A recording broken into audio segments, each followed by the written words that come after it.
The Suffolk County SPCA needs your help in tracking down the heartless killer or killers who slaughtered 8 defenseless kittens, some of them just days old. Their tiny, tortured bodies so brutalized and bloodied, we've blurred the images of the 8 precious kittens pulled from their shelters, then beaten and crushed to death, possibly with the help of a blunt instrument. I was there holding these brutally beaten babies myself. And what we're here for today is really to raise awareness so that we can find whoever did this horrific act. The victims were from 2 litters of a colony of feral cats living in an area off of Sycamore Avenue and Veterans Memorial Highway in Bohemia.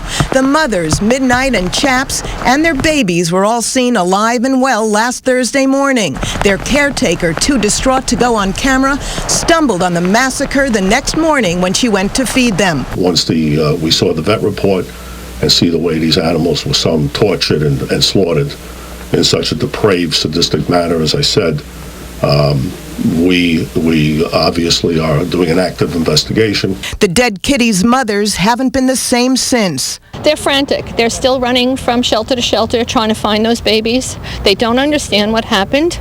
The animal advocacy group Guardians of Rescue and the Suffolk County SPCA are each offering $2,000 rewards for the arrest and conviction of the sicko or sickos responsible. Whoever did this is facing felony animal cruelty charges, which means jail time and hefty fines. In Smithtown, Long Island, Ellen Marks, Pix 11 News. Now an update from the Pix 11 news desk. Take a look at this video. Maybe you can help. Cops are trying to track down a group they say is terrorizing people in Queens, holding them up at gunpoint before robbing them. Police say all the attacks happened on or around Beach Avenue in Flushing. If you have any information on these guys, you should call police. Former Yankee outfielder Rosendo "Rusty" Torres pleaded not guilty today to charges of sex abuse of an 8-year-old girl on Long Island. Cops say he abused the girl inside a van in Oyster Bay. The 63-year-old is being held on $50,000 bail. Torres played for the Yankees in 1971 and 72.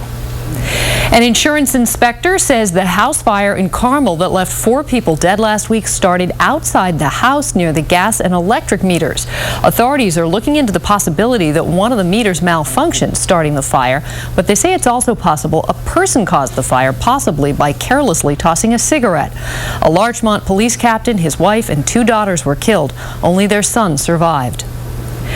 Now we'll look at what's happening across the country and overseas. Experts say the latest terrorist to put explosives in his underwear could have breezed through security at any airport. They say he would not have been caught by the TSA's most conscientious human screeners or its highest tech full-body scanners. Today, FBI Director Robert Mueller urged Congress to renew wide-ranging surveillance authority to foil any future terrorist plots. We in the Bureau are currently exploiting an IED, improvised explosive device seized overseas, which is similar to the devices used by AQAP in the past. In the latest plot to be foiled, an al-Qaeda engineered explosive device was to have detonated on a jetliner headed for the U.S. Was it a terror plot that caused a Russian plane with at least 44 passengers to go missing? Indonesian officials say the plane has disappeared from radar screens. This happened today. Here's file video of the plane. About 20 minutes after takeoff, pilots requested to descend to 6,000 feet. Just after that, radio contact was lost over a mountainous area south of Jakarta. Officials say the plane either crashed or was hijacked. Search crews are on their way to the area. A new report says the new plastic $20 bill that will be used in Canada has images of a naked woman and the World Trade Center towers on it. The bill was introduced by the Bank of Canada last week in Ottawa after focus groups had scrutinized it for weeks. A woman who belonged to one of the focus groups actually called an image she saw on the bill pornographic. And there's a look at what people are talking about. All right, now we want to warn you that this next video is disturbing. It shows a teenager getting hit by a bus in Austin, Texas. A camera on the bus captures video of the traffic light turning yellow. Then the teen steps in front of the bus and gets hit. Believe it or not, the 18-year-old was not seriously injured, but the bus driver was disciplined for not stopping at a yellow light, which authorities say the drivers are supposed to do. Twitter higher-ups say their site was hacked and passwords for up to 35,000 Twitter accounts were posted on the online file-sharing website pastebin.com.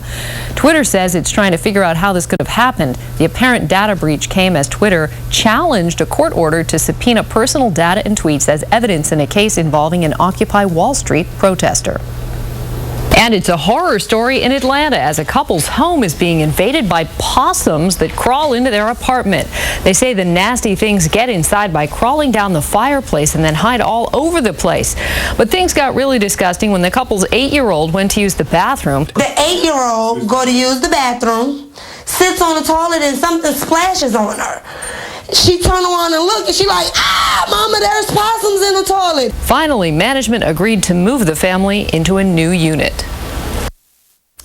All right, time now for health headlines with Dr. Steve. And first up, a surprise report from the New York Times having to do with overweight people and airplane safety. Yeah, here's one you probably haven't even thought about, Jody. This is very interesting. According to a new report, obese travelers would blast through airplane seat belts if there was a crash, and actually the seats themselves would collapse. Apparently, the airline industry is not keeping up with the obesity problem here in the United States. Engineers are designing seats for a passenger weight of 170 pounds, but the average American, unfortunately, weighs 194 pounds, and a typical woman weighs 165 pounds.